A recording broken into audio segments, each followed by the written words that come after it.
On est le 5 juin et bienvenue en prenant votre café. Aujourd'hui, je vous parle de Clarkson Farm qui est ressorti. Mark Carney marche sur l'eau. Ben oui, toi. Le recul des ventes, est-ce que c'est une bonne ou mauvaise nouvelle? On va parler de ça. Le REM qui n'aime pas la rosée. Le malaise boulris à Québec solidaire. Quelle est la capitale de l'érable? La chicane est pognée bien raide. Hein? SpaceX, ça vaut combien pour le vrai? Hein? On est en hiver crypto.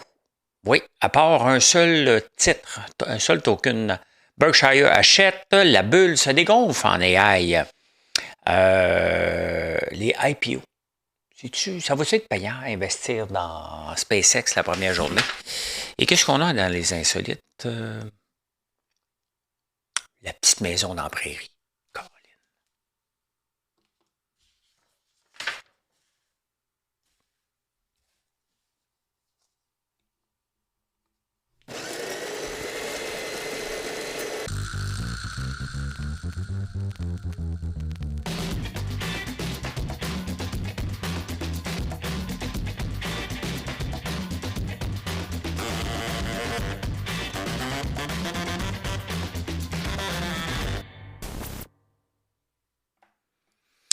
Dans ma vie de personne plus connue, depuis que je fais un souper presque parfait, j'ai eu toutes les insultes possibles. Nommez-les, je les ai toutes eues, à peu près. Mais Jean-Noël Lacroix se surpasse. Et on peut voir la classe. Hein. Moi, pas d'accord avec la façon qu'il fait ces choses, mais j'ai jamais attaqué Armoire 9999, Armoire PMM, jamais attaqué. Il en vend, je pense qu'il offre de la qualité. Je suis sincèrement persuadé qu'il offre de la qualité, qu'il offre un bon prix. Après ça, il appartient au service à la clientèle, je ne sais pas, donc je ne peux pas juger par ça. Mais il est allé à un autre niveau. D'un, mon popcorn ne vaut pas 20$. De deux, je ne paye pas mes employés au salaire minimum. Il y a un débile sur TikTok qui a dit qu'il a déjà travaillé pour moi. Personne ne le connaît. Que je payais mes employés au salaire minimum. Je ne paye pas mes employés au salaire minimum. Mais non. Mais je ne vais pas vous dévoiler les salaires des gens, mais dites-vous que la plupart des gens sont là depuis 8 ans, depuis le début. Donc, il n'y a pas d'exploitation là-dedans. Puis même si je paye au salaire minimum, c'est pas exploité. Mais c'est pas le cas. Ou ça dérape. Hein, puis c'est de la diffamation. Je m'en fous, mais raide, parce que ça n'affecte pas mes ventes. Mais je ne peux pas croire encore aujourd'hui, en 2026, que des gens qui vont applaudir quelqu'un qui s'en va dans un live dire François Lambert, c'est une tapette. Hey, on est en 2026. OK? En 2020. Ses cheveux, c'est laid. Chris, le gars, il a des man boobs, ça se il m'insulte sur mon physique. On a la même âge. Ou il est peut-être plus jeune que moi. Regarde, il n'a pas de cheveux. Il parle de mes cheveux. Hey, tu sais, je ne peux pas croire qu'on est là en 2026. Il y a des gens qui approuvent ce genre de comportement-là et ce genre de paroles-là sur les réseaux sociaux. C'est complètement débile. Ah, ça vous appartient de le suivre, sincèrement. Vous ne pouvez pas le suivre et l'aimer, puis m'aimer moi. On est dans deux choses séparées. Moi, je ne cours pas la cour, je paye mes affaires. T'sais. Et c'est ça que je reproche à Jean-Noël. Puis sa façon d'agir en disant que lui, il ne veut pas payer d'impôts en redonnant aux pauvres. À un moment donné, on ne peut pas faire ça dans notre société. Essayer de cacher nos profits dans l'entreprise et de faire des chèques à tout le monde. Là. Ça ne marche pas comme ça. Là. Ça serait bien trop facile. Au lieu d'envoyer ta TPS-TVQ, tu réduis tes revenus. Ben non, ça ne marche pas comme ça. Là. Ça marche pas comme ça. Mais bon, ça a l'air que je suis une tapette et j'ai l'air de Napoléon. Puis mon popcorn goûte la marde. Il n'a jamais acheté mon popcorn. C'est ça qui est fantastique. Ces gens-là n'ont jamais goûté à nos produits. Et mon popcorn qui est fait avec l'érable, parce que j'ai 10 autres sortes de popcorn, sachez que l'érable vient de tous les coins du Québec. Parce qu'on utilise du sirop d'érable du Québec un peu partout, que j'achète à Barry pour respecter la loi des quotas. Et en parlant de ça, hein, d'autres choses. Clarkson Farm est sorti. Je m'étais dit que je te pourrais écouter un épisode par jour. Les taper 4 dans la même journée. J'en ai mal dans le dos tellement j'étais mal assis, mais que j'étais pogné dedans. C'est bon. C'est sur Prime, Clarkson Farm. Hey, Mark Carney, ça va bien son affaire. Hein? On l'a mis au pouvoir pour affronter Trump. Et ben, il fait le job. On n'a aucun contrôle sur Trump. Là. Mais Poilievre, il n'est pas fort. Il y a tout le temps deux choses pour expliquer la montée d'un politicien.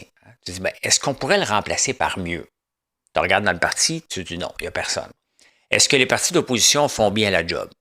Est-ce qu'on peut penser que Poilievre ferait mieux que Mark Carney? La réponse est non. Donc, Mark Carney reste là. Il ne fait pas trop de gaffes. Puis il vient de nous donner 10 milliards. Puis il donne. Tous les politiciens qui donnent beaucoup ont tendance à être populaires. Il ne faut pas l'oublier non plus. Là. C'est une des grandes raisons pourquoi il est populaire. Écoutez, il est à 63% au Québec. Hey, le Bloc doit capoter. Des libéraux aussi avec une si forte avance que ça au Québec. Mais il fait bien sa job. C'est ça qu'on demande. Il n'est pas parfait. Il nous endette en tabarnouche. Je suis pas d'accord avec ça, là. Mais je regarde, puis moi aussi, je l'approuve, malgré son endettement. Je fais partie de ceux qui disent c'est le meilleur qu'on peut avoir. Sur papier, il a tout pour réussir. On va voir, on va le juger malheureusement dans 4 ans. Donc, en attendant, il faut prendre notre trou et voir s'il livre. Hein? Les ventes d'auto sont en diminution pour un 8e mois consécutif. C'est sûr que quand le budget est serré, l'inflation dans le tapis, puis la voiture moyenne te coûte 78 000 $, hein? On a augmenté les salaires beaucoup dans le domaine de l'automobile. On a mis des tarifs, on a toute la patente. On a rajouté. Mais faut-il se surprendre que les ventes d'auto sont à la baisse?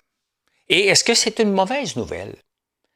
Tu sais, dans notre monde où on essaie de rendre notre empreinte carbone le plus faible possible, est-ce que de voir des ventes d'auto en diminution constante est une bonne nouvelle? Ben oui, c'est une bonne nouvelle.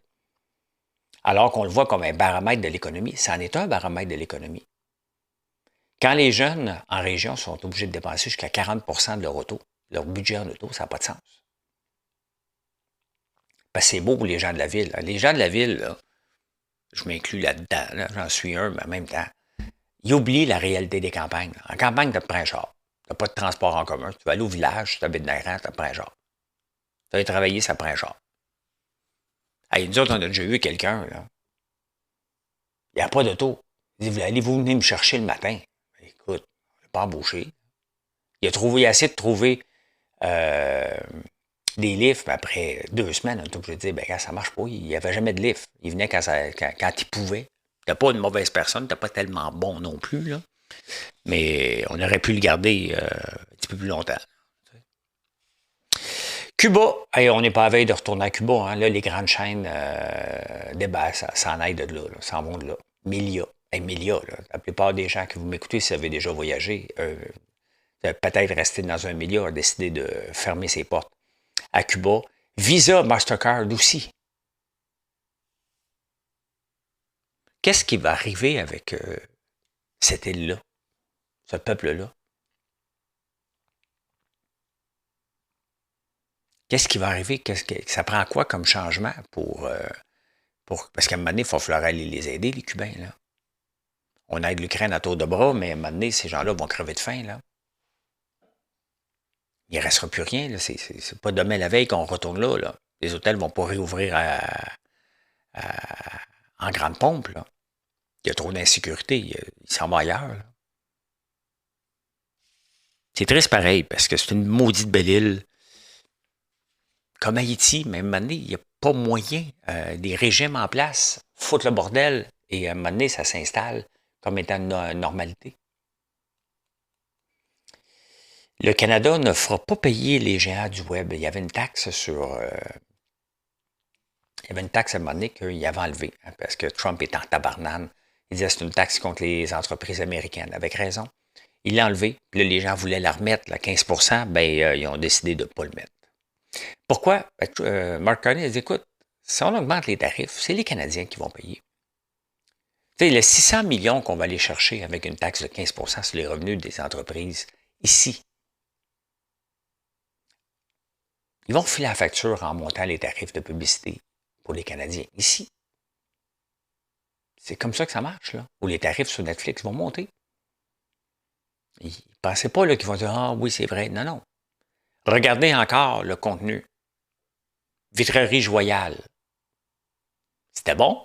Tu n'as pas besoin de pub. Tu n'as pas besoin d'avoir une priorité pour être présenté. Faites du contenu qui a de l'allure. Du bon contenu. Battez-vous. Regardez pourquoi que certaines séries pognent beaucoup. Faites la même chose. Soyez imaginatifs. On n'en veut pas, vos séries B, là. Nous présenter ça d'en face, puis on n'est pas capable de trouver ce qu'on aime vraiment. Quand on va sur ces plateformes-là, c'est parce que le but n'est pas de découvrir. C'est aux Québécois de nous faire découvrir.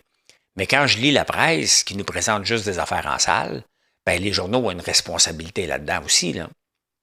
Présentez-nous ce qui se passe vraiment sur les plateformes de streaming. On est là-dessus, tout le monde. On ne va pas au cinéma. C'est de l'élitisme que vous nous faites. Puis après ça, vous dites, ben on va payer. Ben, Marc Carnet a raison.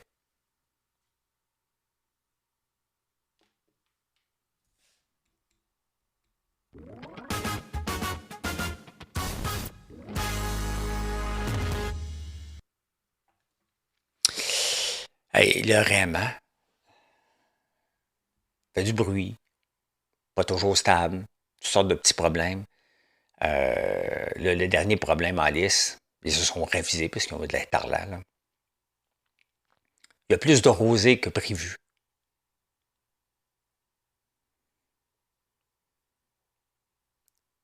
Ça va être beau en tabarnouche, le tramway à Québec, hein? Oh, il y a plus de neige que prévu, il fait plus froid que prévu, plus d'eau que prévu. Voyons.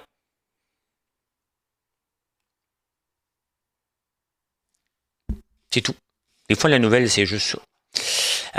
Le Québec va passer une loi, probablement, sur les boissons énergisantes, hein, pour les limiter à ceux en bas de 16 ans. C'est une bonne affaire. Avec tous les accidents qui arrivent, puis c'est surtout si tu mélanges ça avec des pilules contre le TDAH, c'est une bombe. Là. Donc, c'est pas nécessaire dans la vie des boissons énergisantes. J'en prends très, très rarement. Là. Je pense pas que je n'ai pris dans la dernière année. Là.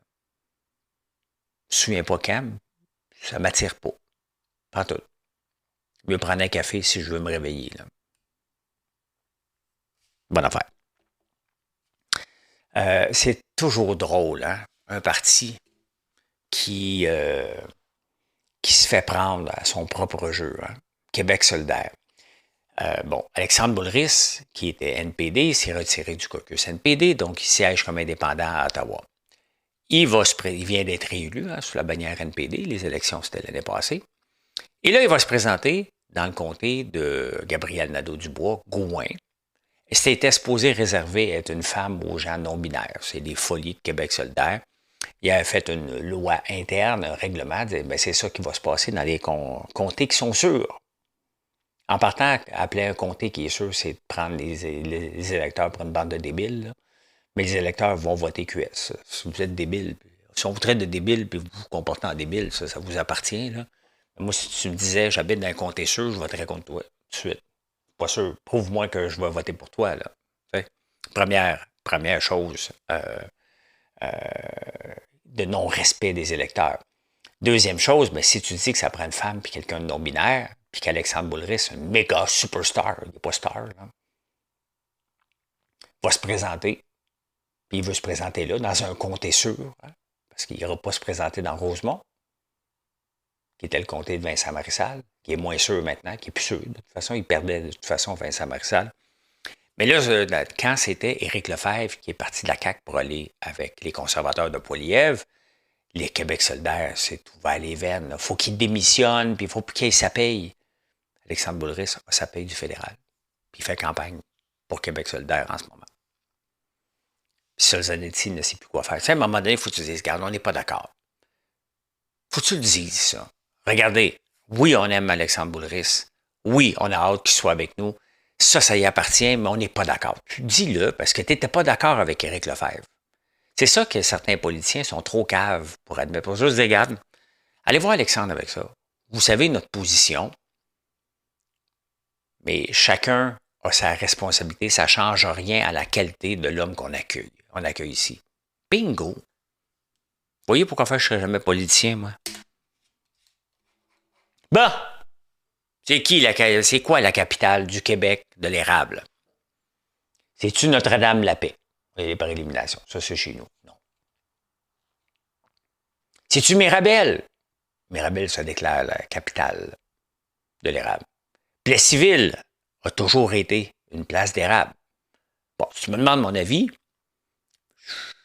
je dirais que c'est Plessisville, la capitale de l'érable au Québec.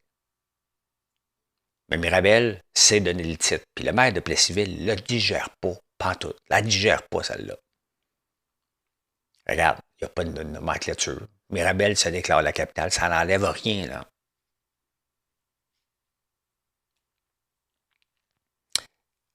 Ce qu'on veut, c'est que l'érable, on en exporte encore plus. Qu'on en consomme encore plus ici avant de consommer d'autres types de sucre. C'est ça qu'on veut. Développer encore plus d'autres produits comme moi je fais. C'est ça. Bon, si son chicane, c'est quoi la capitale de l'érable? Honnêtement, j'avais jamais vu Mirabel comme une capitale de l'érable. Il n'y a pas grand. Tu sais, moi, je vois la Beauce.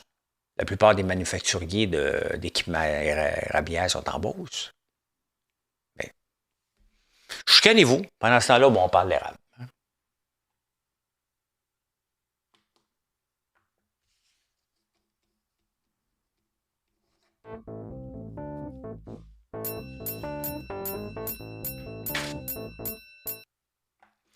Bon.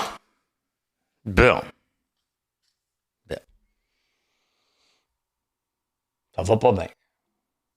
Est-ce que le party est fini? Est-ce que le party est fini en bourse? Bon, on va aller voir le Nasdaq. Il perd 0,5%. C'est normal. Écoute, on a eu une belle règle. C'est sûr que c'était pas à l'infini, là. C'était trop élevé. Blackstone, on va revenir. Regardez EWY qui tombe, ça c'est Samsung dans le fond, puis Inix sur le marché coréen, ben ça tombe de 6%. C'est à peu près ça la norme aujourd'hui. Là. Broadcom tombe de 12%. Ils ont rapporté des chiffres exceptionnels. Mais c'est pas assez. Pour se maintenir avec cette croissance-là de l'action, ça prend du ultra exceptionnel, du comme à tabarnouche à chaque trimestre. Marvel, que j'avais parlé, ben, dégonfle un peu, un autre 6%, donc c'est à peu près ça que les marchés nous offrent, là, à moins que ça change. Là. Mais au moment que j'enregistre en ce moment, on parle d'une débarque en moyenne de 6% des titres d'intelligence artificielle. Et personne ne doit pleurer ici, là, à moins que tu aies acheté hier, là. Mais prends ton trou, sois patient. Ça arrive. C'est normal que ça arrive, ce genre de choses-là.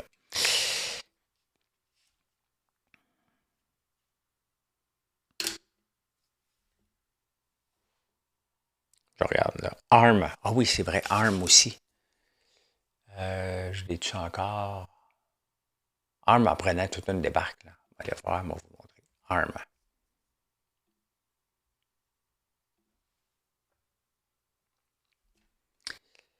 Moins 7%. ARM. Ben, regardez la croissance. T'sais, à un moment donné. Ça veut dire que mon titre EGM va prendre une débarque aussi. Ben, j'ai eu une maudite belle ride à date. Là. Fait que je vais accepter sans chialer, même si ça pince un petit peu. Hein? Ça pince un peu.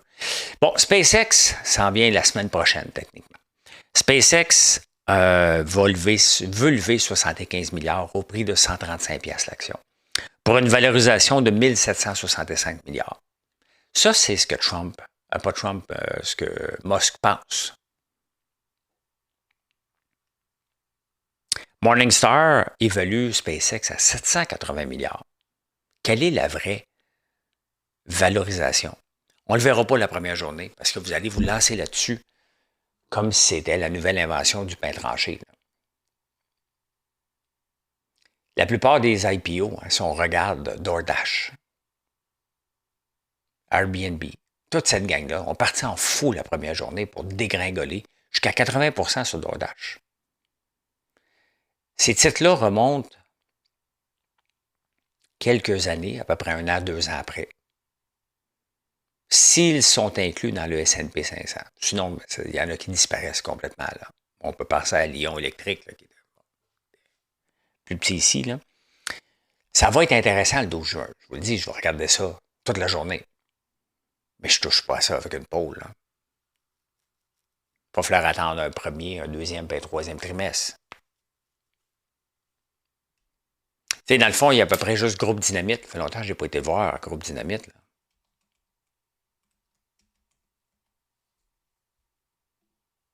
Qui était parti en fou aussi pour retomber.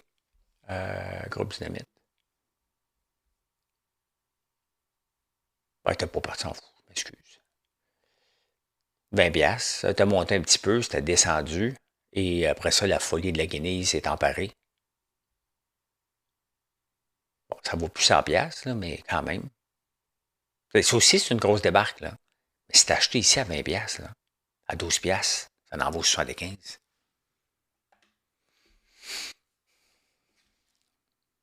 Quand même, quand même. Ben, on est dans un univers crypto. Hein? Michael Saylor, le plus grand apôtre du Bitcoin, 62 000 le Bitcoin. Il n'y a plus rien qui retient le Bitcoin. Hein? C'était pompé par des gens comme Michael Saylor qui le voyait à 13 milliards. Mais là, il est à 62. Qu'est-ce qui le retient? Moi, j'ai arrêté d'en acheter par l'entremise d'iBit et je ne suis pas le seul parce que les ventes de iBit affectent énormément Blackstone. Hein? Donc, Blackstone qui valait 190$ en vaut maintenant 130. C'est un gestionnaire de ETF, entre autres de fonds. Puis iBit qui vaut 37, qui continue de descendre. Donc, pour le moment, c'est pas intéressant. Sauf que la crypto est là pour rester. Et moi, je regarde de plus en plus Hyperliquid. J'en ai parlé un peu l'autre jour. Je le regarde un peu, cette application-là, app.hyperliquid.xyz, je pense.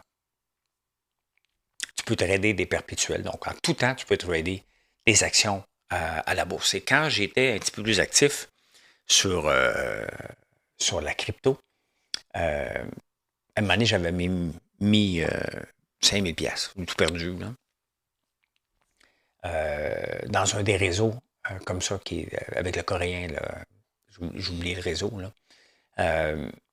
Mais c'était ça qui est intéressant, c'est qu'on peut trader des perpétuels, donc une copie, mettons de l'action Coca-Cola, avec des shorts et des longs. C'était très bien fait comme système, sincèrement. Puis la plateforme a tombé, a perdu. Le Hyperliquid est là, c'est sérieux. Et il y a un token qui s'appelle Hype, qui a le vent dans les voiles. On va aller voir ça, je vais vous montrer ça. Lui, une augmentation de 180. Un peu, token. Ici. Ah. C'est lui? Non, c'est pas lui. Bon. Ce n'est pas lui. Hype.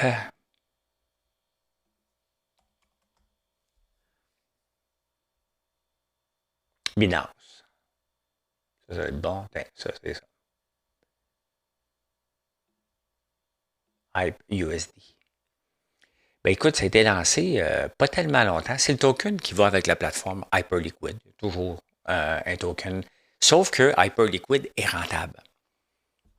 Il y a des frais de transaction et c'est peut-être, il a enfin trouvé un token qui va avec quelque chose de rentable. Pas juste du vent, pas juste de la spéculation. Et regardez, depuis son lancement, de 14$ à 66$. Ça varie, là. Mais vous pouvez en acheter. Soit que vous allez acheter sur la plateforme ou un peu partout sur les échanges du Hype, si vous êtes dans crypto, si vous y croyez, ou vous pouvez en acheter ici. Il y a toujours des nouveaux ETF. Mais encore là, prenez ça avec un grain de sel, puis avec le risque que ça vient avec. C'était lancé le 13 mai à 22$, ça en vaut 42. Bienvenue dans la crypto. Mais c'est ça. Donc, vous pouvez l'acheter THYP si ça vous intéresse et vous croyez à cette application-là, mais faites vos recherches. Moi, je l'utilise parce que je me teste un petit bot, un trader automatique. avec Codex de ChatGPT. Je m'amuse avec ça. C'est pas rentable à date. J'ai mis 150$, je suis rendu à 20$. Donc, j'ai perdu 130$ en développant ce code-là. Je ne sais pas si je vais réussir. C'est un de mes passe-temps. J'aime bien ça. Si je le réussis, je vais vous le dire. Si je ne le réussis pas, je vais vous le dire aussi. Hein? Mais il ne sera pas à vendre, ce bot-là, quand même, qui réussit à faire de l'argent. C'est pour de l'amusement et des petits dollars. C'est par passion de programmation plus qu'autre chose. Hein? Berkshire rachète.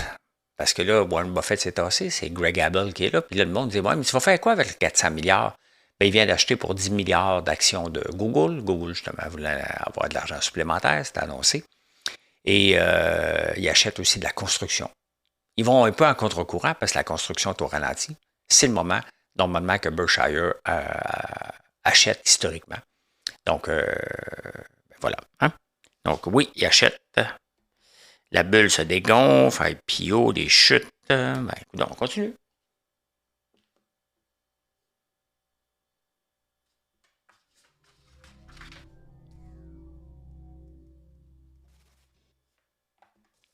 Dans les insolites, écoutez, la semaine prochaine, je pense, La petite maison dans la prairie. Hey, je vais écouter ça sur Netflix. J'ai hâte de voir comment. Il y a une Québécoise qui va être là-dedans. Donc, ça va être intéressant. Petite maison dans la prairie. Avez-vous écouté ça, vous autres, quand vous étiez jeunes? Moi, j'ai écouté ça. Hein? Et Trump, ben, c'est le 250e anniversaire des États-Unis, le 14 juillet. Et Trump, qu'est-ce qu'il veut pour l'occasion? Un bill de 250$. Avec sa face dessus, bien évidemment. Sauf que ça prend une loi. C'est interdit par la loi aux États-Unis d'avoir un dollar avec la face de quelqu'un de vivant. Pauvre Trump. Les États-Unis ont voté pour ça, ça n'a pas de sens. Ben voilà ce que je peux vous dire aujourd'hui. Mission accomplished. Et je vous souhaite une excellente journée. Et puis venez nous voir sur françoislambert.one.